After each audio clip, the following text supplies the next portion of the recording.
when the angels had left them and gone back into heaven, disappeared. The shepherds said, let's go see this. They are so excited to see what they now know is a world-changing event.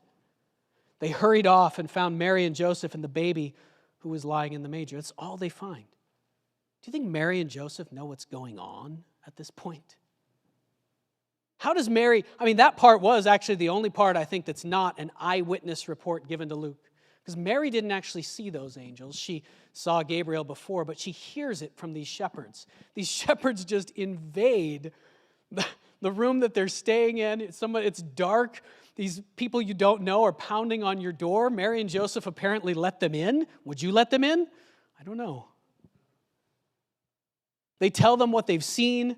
Mary and Joseph are just two regular people who are trying to follow God in faith, but really have no idea what's going on. But here's part of the good news for us. It doesn't matter. If in your life you feel like you're trying your best to follow what God wants you to do, what you're supposed to do with your life, but a lot of the time you really don't know what's going on, it doesn't matter. God will use you anyway. Salvation is by faith, not by what you can do with your abilities. They saw him, they ran out, spreading the word to everyone. I don't who believed them at this point. All who heard it were amazed. One of the many places, we talked about this all fall, the many places where Luke uses the word amazed. This is how people experienced Jesus. And here we go. Mary treasured up all these things and pondered them in her heart. This is a good word in some ways, but if you look up this word in the Greek, the word that we translate as treasured, it very often means memorized.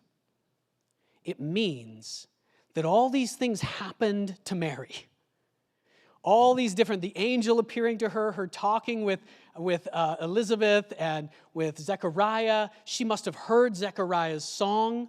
How could Luke have written this stuff down 30, maybe 40 years later?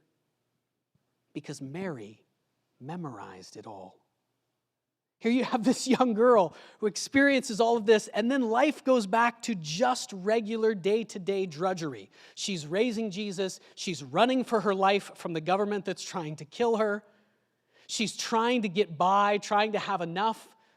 Luckily, some people stop by and give her gold and incense and myrrh. That gets her by for a couple of years, but she's just trying to survive. And yet, during all of this time, for the next 30 years, Mary memorizes and repeats all of these songs. All of these things that happen, she says them to herself over and over and over again, knowing that one day it's going to be very, very important that she did.